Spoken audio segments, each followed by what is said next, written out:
Henry's Law. Firstly, let me teach you some basic concepts to learn Henry's Law easily. The first concept is fraction.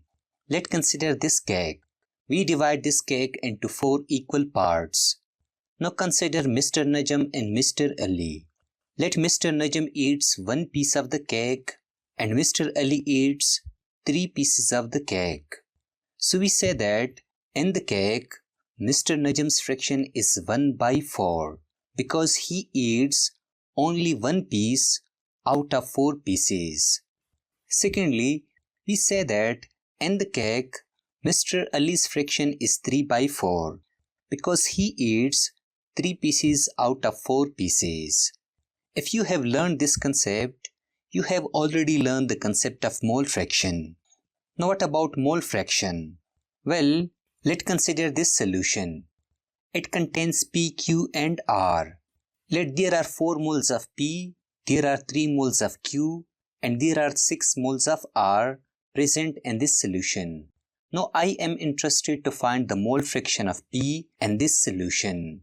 Can you find it? Well, according to the previous concept, I write the number of moles of P upon number of moles of P plus number of moles of Q plus number of moles of R. We know that the number of moles of P is 4 upon that of P is 4 plus that of Q is 3 and that of R is 6. I get 4 upon 13. It means that there are 4 moles of P present and 13 moles of this solution. Let me repeat it. There are 4 moles of P present and 13 moles of this solution. Remember that mole fraction is represented by X.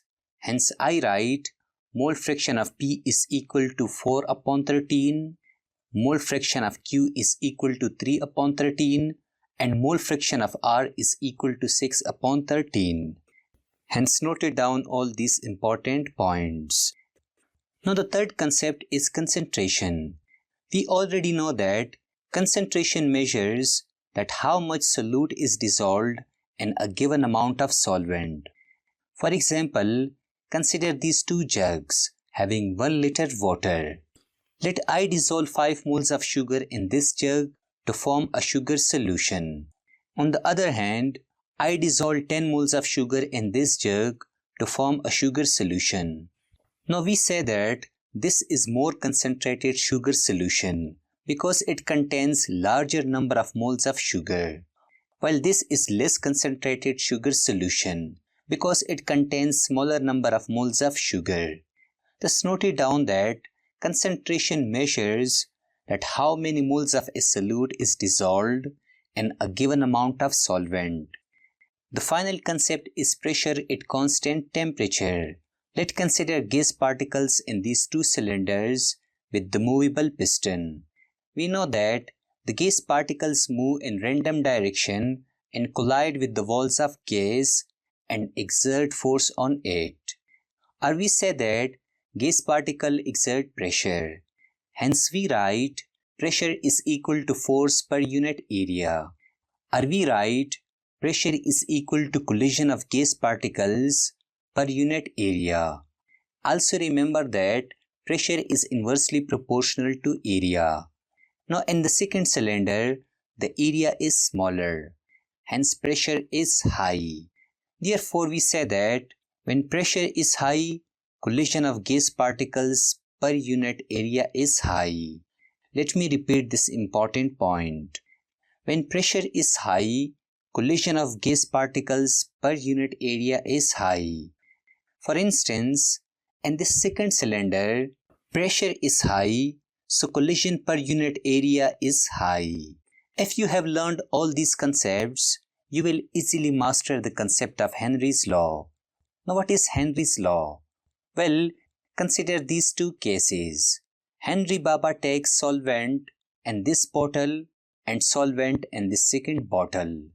He dissolved gas in the first solvent at high pressure while keeping the temperature constant. Secondly, he also dissolved gas in the second solvent at low pressure while keeping the temperature constant. Now in the first case, he observed that the gas particles are highly soluble at high pressure, while in the second case, he observed that the gas particles are less soluble at low pressure. Thus he concluded that solubility of gas particles are directly proportional to the pressure above liquid surface. Let me repeat it. Solubility of gas particles are directly proportional to the pressure above liquid surface. It means that if we increase the pressure of gas, its solubility increases. Now here is one important question. Why the solubility of gas particle increases with increase in pressure? The answer is simple. We already learned that when pressure increases, collision per unit area increases, due to which particles easily dissolve and solubility increases. Therefore, we define Henry's law as the solubility of a gas in a liquid is directly proportional to pressure of gas above the liquid surface. Now mathematically, we write pressure is directly proportional to solubility. Here, mole fraction of a gas measures the solubility of a gas in a solution. So instead of solubility, I write pressure is directly proportional to mole fraction of the gas. Remember that mole fraction is represented by X. I write pressure is directly proportional to X. This is the mole fraction of gas. I write gas as a subscript. Now to eliminate the sign of proportionality, we need to put some sort of constant. I write P is equal to Kh and to X gas.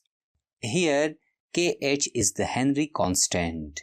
This equation is known as Henry's law. Thus noted down all these important points. Now let me teach you some important points about Henry's constant Kh. Firstly, Kh depends on nature of gas and nature of solvent.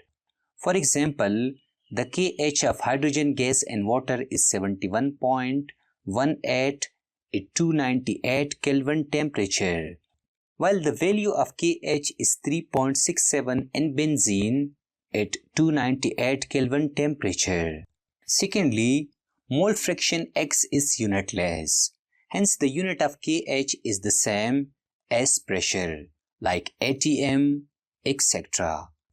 Thirdly, we can write Henry's law as mole fraction X is equal to pressure upon Kh.